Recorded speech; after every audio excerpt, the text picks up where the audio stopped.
السلام عليكم ورحمة الله. ازيكم حبايبي واحلى متابعين؟ عاملين ايه؟ يا رب تكونوا بخير. تعالوا بقى النهاردة كده نعمل مع بعض حلقة كده ايه سهل وسريع كده، وحاجة كده إيه يعني هتنجزنا في الحر ده، مش هنشغل فرن ولا اي حاجة. من احلى الحلويات في الحر ده اللي هو حلا الجيلي كده، يعني بطريقة سهلة وبسيطة وطريقة اقتصادية قوي قوي قوي يعني. الفيديو ان شاء الله هيعجبكم والطريقه ان شاء الله هتعجبكم. تابعوا معايا الفيديو للاخر، ولو اول مره بتشوفوني نوروني بالاشتراك في القناه، وكمان فعلوا الجرس عشان يجيلكم كل جديد. يلا بينا بقى نشوف الحاله بتاعنا التحفه ده. بصوا الجيلي عامل ازاي، بيرقص ازاي، حاجه كده ساقعه وجميله وتطري علينا وعلى قلوبنا في الحر ده. بصوا الجمال، طبقات كده جميله ما بين المهلبيه والجيلي والبسكوت، كله كده حاجات متجانسة مع بعضها وحاجات باردة طعمها جميلة جدا، وكمان الأطفال بيحبوا الحاجات الجميلة قوي دي. تابعوا معايا الفيديو للآخر، ولو أول مرة بتشوفوني حطوا لايك ونوروني بالاشتراك في القناة. ويلا بينا نشوف عملنا الجمال ده ازاي. معايا هنا بقى 3 كده بسكوت، اللي هو حجمه مش عارفة قد ايه، بس هو حجمه كويس يعني. انا جبت 3 بواكي كده من النوع ده. فطبعا اي بسكوت عندك انت حابة تستخدميه. انا استخدمت كده 3 بواكي من النوع ده، وهكسره كده قطع صغيرة خالص بإيدي الهون، طبعا بالناحية التانية اللي هي مش بنعمل بيها الهون التوم خالص. تمام. هكسره كده لقطع صغيرة، انا مش عايزة اعمله في الكبة لان انا عايزة يكون في قطع كده يعني متماسكة شوية، او يكون مش ناعم قوي. هجيب له حوالي 100 جرام من الزبدة، معلقتين كبار كده، واسيحهم. وهعجن بقى الكلام ده بايدي كده، هشرب البسكوت بقى في الزبدة. هلاقيه بقى لسه كده بعمله في ايدي مفرفت كده. طب هعمل له ايه لو حطيت زبدة تاني؟ هيبقى دسم قوي معانا. فجبت معلقة مية دافية واحدة، وبدأت ان انا اعجنه كده، وزي ما انتم شايفين ولسه برضو مفلفل كده وجميل، ما دبش ما يعني المية ما خلتوش معجن ولا اي حاجة. لكن لما بمسكه في ايدي كده بيعمل زي كورة كده. بدأت بقى ان انا جبت الصينية بتاعتي، ولو عندك الصواني اللي هي بتتفتح تبقى كويسة قوي، وهتبقى احلى معاكي في الشكل كمان، وفي التقطيع هتبقى افضل بكتير. فانا جبت الصينية دي وعملت فيها وبعدين سبته بقى على جنب، خلاص دخلته التلاجة. جيت هنا بقى معايا كوبايتين من الحليب، حطيت عليهم معلقتين كبار من النشا ومعلقتين كبار من الدقيق. هنا هنعمل بقى المهلبية، والدقيق بيديها قوام حلو قوي وقوام كريمي مع النشا، بيخلي طعمها حلو قوي.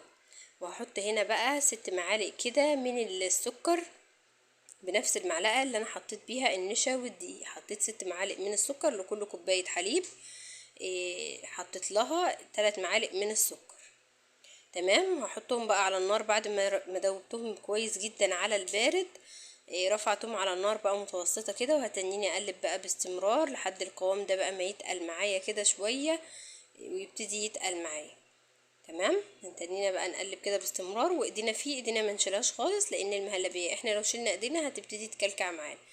جي حطيت لها كده بقى مكعب من الزبدة يخلي الطعم غني معانا كده، ويخليها طعمها حلو. وبعدين حطيت معلقتين من القشطة، بتخلي الطعم برضو كريمي وغني معايا كده مع الزبدة. بصوا بقى المهلبية ابتدت تتقل معايا، وبقت قوامها عامل ازاي، بقت قوامها حلو قوي وكريمي كده زي ما انتم شايفين. بصراحة كانت طعمها تحفة، وكانت تتاكل لوحدها. وما تستغربوش الدقيق خالص، الدقيق بيديها قوام حلو قوي وكريمي، وبيخليها كده يعني جميلة كده وناعمة معانا.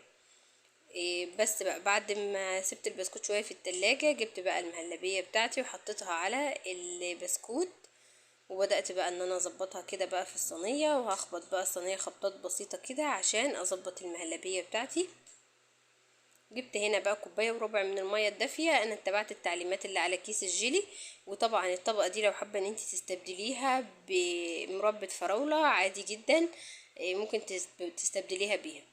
وطبعا المهلبية دخلتها التلاجة هي والبسكوت عشان لازم تبرد تماما قبل ما احط عليها الجيلي، وكمان دخلتها الفريزر عشان تبرد معايا بسرعة.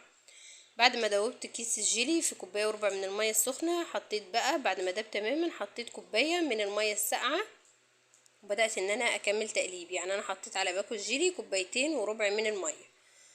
هنا بقى المهلبية بصوا زي ما انتم شايفين كانت دخلت الفريزر وتماسكت تماما. جبت بقى كده معلقة، ومش هنزل مباشرة عشان الجيلي ما يعملش المهلبية ما يعملش فيها خرام كده.